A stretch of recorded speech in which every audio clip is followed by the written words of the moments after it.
What's up, guys? Welcome to the podcast. For our UAP fans, hello. We're back after 2 months? A month. It's been a month since our last UAP podcast, but I think this one deserves a podcast of its own with some NCAA on the side later na of course relevant pa rin naman. But wow, Precious Momoway and Nico Muling Tapang, see you UE. Maraming factors so we don't know yet ano ba yung exact factors. But I think if you follow the UAP, you could kind of pinpoint ano yung what could be We know the factors. possible reasons, di ba? Yeah. On why they left. First of all, Momoway, top three FSA in the UAP. I think I could confidently say that he's top three, if not top two. Um, I don't know Nico about that. Malingtapang, one of the brighter young stars in the UAP. I love his game ever since NBTC. Nakita ko na si Malingtapang. And sayang, two core pieces for UE. Nico still has three. Momoway still has two. And just like that, they're really rebuilding from scratch. For Coach Yeah, Chris Gavina na kaka-resign lang, Mario. yeah. Honestly, man, I feel bad for Precious. Mm-mm. Uh, he had the offers since rookie season niya pa lang ata or second year niya pa lang ata. He had the offers na from DLSU, from UP, from Ateneo to go to their schools, and he could have competed there in that level, which I think he would have also succeeded at. But he chose to stay at UE, and syempre, there are things that we don't know behind the scenes, or things that we do know but we're not allowed to say. So there are things Wala that tayong alam, ah. yeah, there are things that we just can't talk about sometimes. Pero man, this for UE, I guess it's a reset. Wala ka ng John Abate, which is a pretty big deal. You lose John Abate, you lose Nico Muling Tapang, you lose Precious Momoway, and so your three core guys. I would say your three core guys, aside from Huelo, um, the rest you're basically in for a rebuild. Although to be fair, it's been a while. I mean, they've been rebuilding for quite some time. Uh, it, it, I don't know, man. This is si Nico naman wants to go to the NCAA. So I'm surprised he wants to go to the NCAA. I think this has something to do dun sa ano. I think this has something to do a lot with yung what's it called? Yung new rules regarding New rule, minus eligibility in two. UAAP. Wala na siyang Oh, isa na lang ata yeah, laro niya. yeah, exactly. So I think in terms of Nico Molintapang's career, if he really wants to be in a winning program, where do you think he can go sa NCAA? If Ooh, that's that's a good question. Sino bang maka-unlock kay Nico Muling Tapang? I mean, Coach Charles would love to have a guy like that. yeah, dude, a lot of people could A use a Nico replacement Molintapang. for the Miguel Oczon. I think he's better than Miguel Oczon or like entering second, third year. Can Let's be. not talk about last year Oczon. We're talking about second, third year Oczon. Yeah, I feel I ko mean, Muling can be. Tapang's right there. Hayo kay Nico Muling Tapang eh. Kasi I've watched a lot of Gets. UE games because of course you have to watch the UAP Yeah, for the because we love podcast. we love watching UE. Uh, They kept it close last season. Even though na they kept it close in the games. Pero talo pa rin sila sa panalo. But they kept it interesting. Lalo na against Ateneo, di yeah, ba? They could have gotten two wins against Ateneo if you think yeah, about but it. hey, man, it all ends up looking like a loss in the loss column anyway. You know what I mean? Like it could be as close as humanly possible. Does not matter. But ayun, I think for Nico Muling Tapang, he could go to CSB. I think is a spot he can land in. CSB's one. Yeah, they lose Nonoy. I don't know. They lose Inot. They lose. Um, I think andun pa rin naman si I forgot his name. Um, basta their point guard. Gab. I think it's Gab. Kometa. Um, Yeah. yeah. Torres They and and they Ancheta. still have yeah. They have Ancheta. They have Torres. I think they have one more year of Allen Liwag if my math is correct. So I think Nico Muling Tapang provides them a scoring option. Yung talagang, boy, bigay mo sa akin yung bola, kaya ko na yun. You know what I mean? So that's gonna be big. And we've seen how UAAP talents dominate the NCAA. Will Goazum dominated with CSB. What's his name? Patrick Sleet dominates with Perpetual. So I'm excited for Nico Muling Tapang. For Precious Momoway though, I am not as excited if I'm being honest with you. Where is he gonna go? I have some guesses. I can give Oh, some. I can where do you give. think I he's don't know going, anything. bro? I don't know anything. Pero dahil bawal lang siya sa UAAP, the NCAA does not allow FSAs. They should still change that rule. Bibigyan kita ng schools from UCAL. Number Okay. one, CEU, Centro Escolar University. Why CEU? They have sila yung reasons for Henry Agonane, Malik Diouf. I'm sure I'm missing more FSAs, pero ang Actually, a daming lot of people FSAs. got that. Yeah, yeah, yeah. I've heard Sobrang the few. dami. Balogo, bad name to mention right now, but they are a hotbed for great development and looking for FSAs. And there's a reason why na doon kumukuha mga UAP teams na mga Yeah. minsan pa may mga FSA hindi natin alam galing pa lang CEU.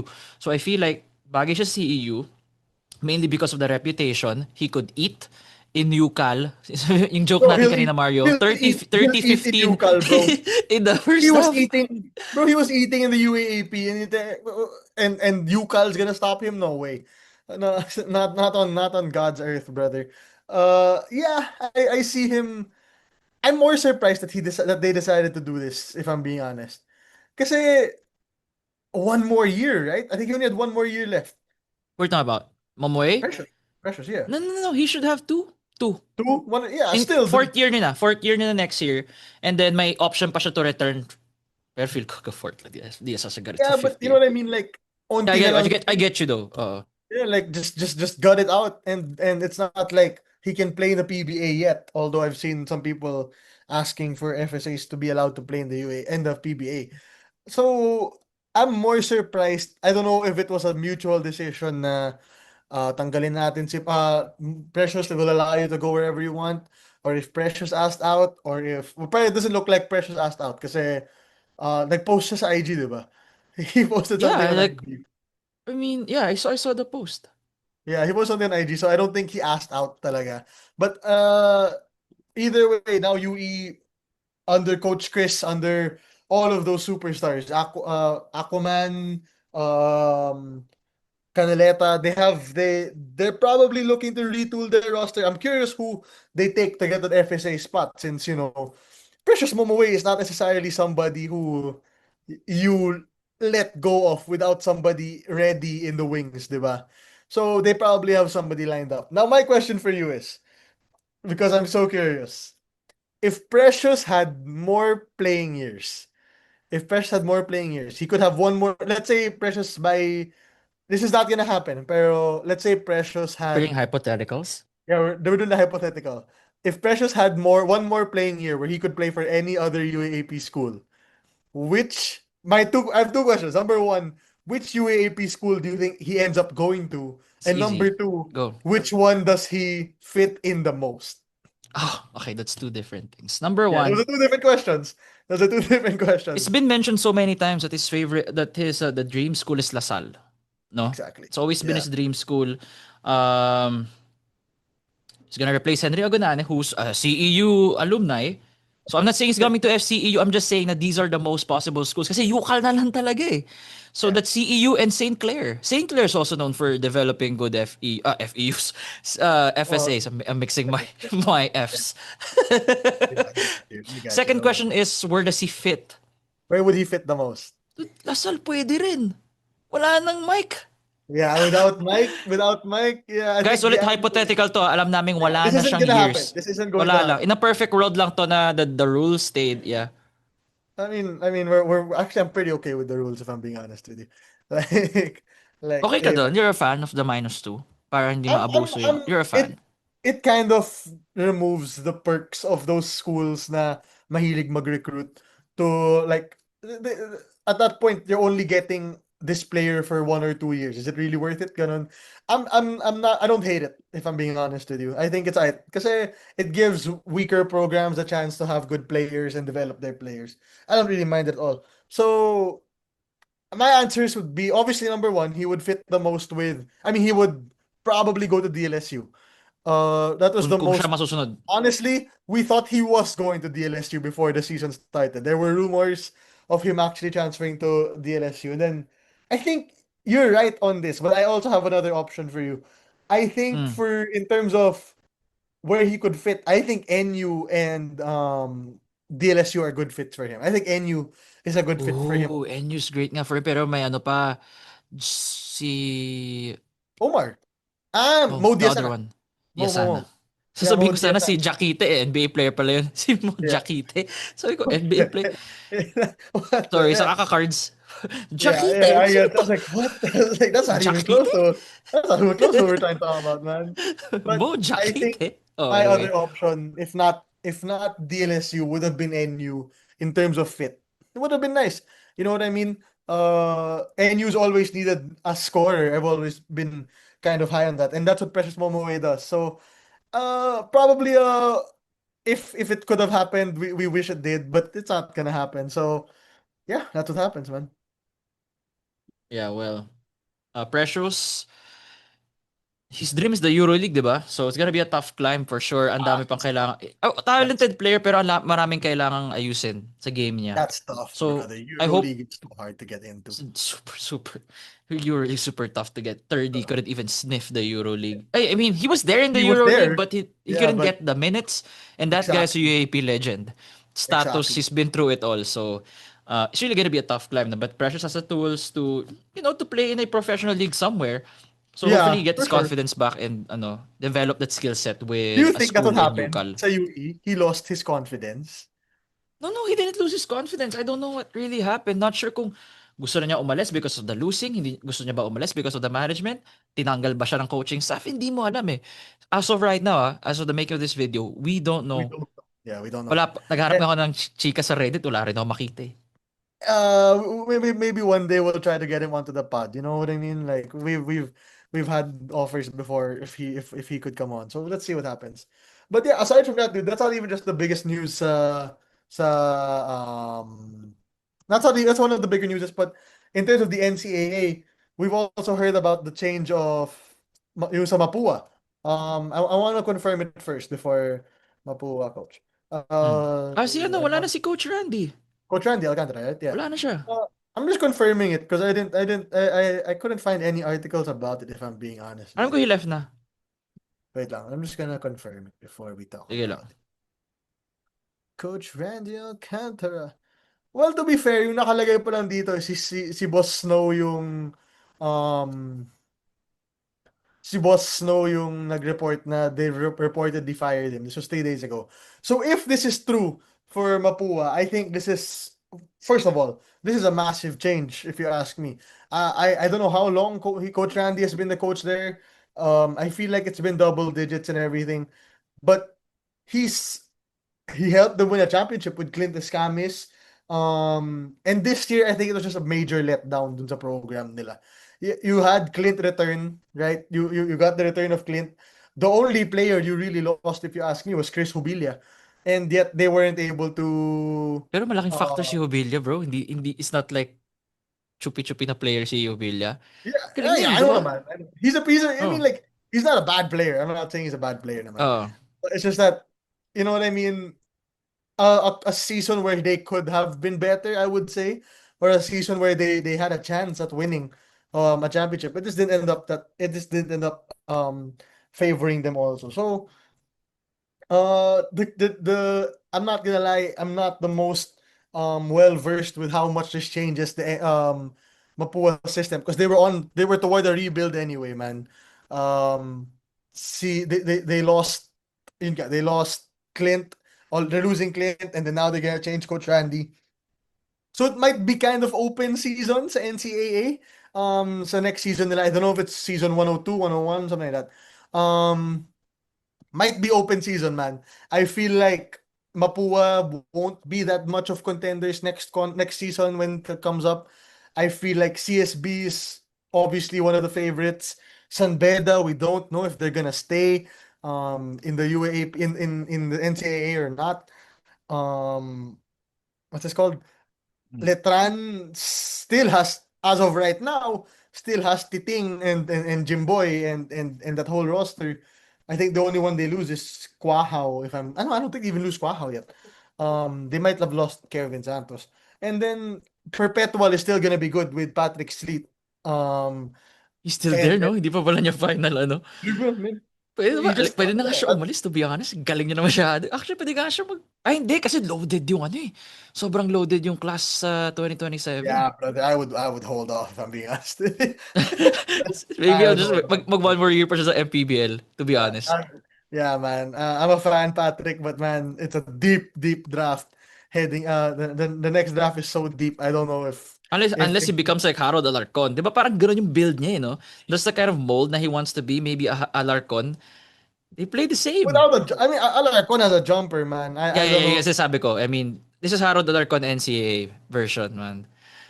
Pwede, I would, Pwede, di ba? pwede. It's not the best. It's not the best comparison, but it's not bad. I think in terms of head down attacking ability, pwede. You can compare him to Kaya niya Aaron lumaban Alarcon. dun, di ba? Head down attacking ability. Pero pag jump shot to jump shot, man, Ah, lamang malayo, pa rin naman. malayo. Kaya sabi ko NCAA version, ano? Lamang. That doesn't, I don't know what you're trying to insinuate when you say that's the answer.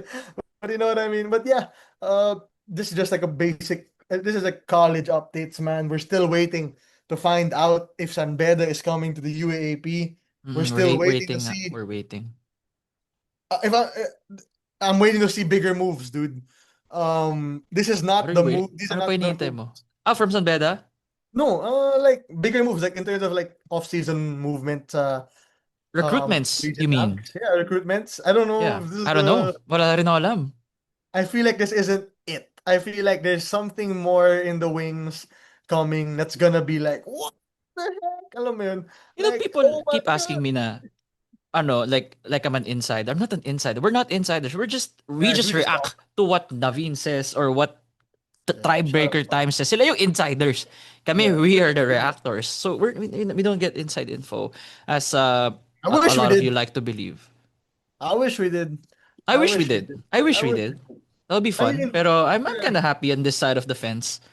I mean, Okay, we there just were react to times, what we see. where we knew some stuff, but like most of the Yeah, but time, not guys, like them. Na I think they were like we're just months ahead. exactly. Most of the time, guys, we're just the same as y'all. We're just waiting. Yeah. Yes, sir, Nico, ba't We're di nyo just pa we're inaalam? just Like, waiting. wala pa akong alam. Wala pang sinasabi sa akin. Exactly. So that's all there is to it. Well, yeah.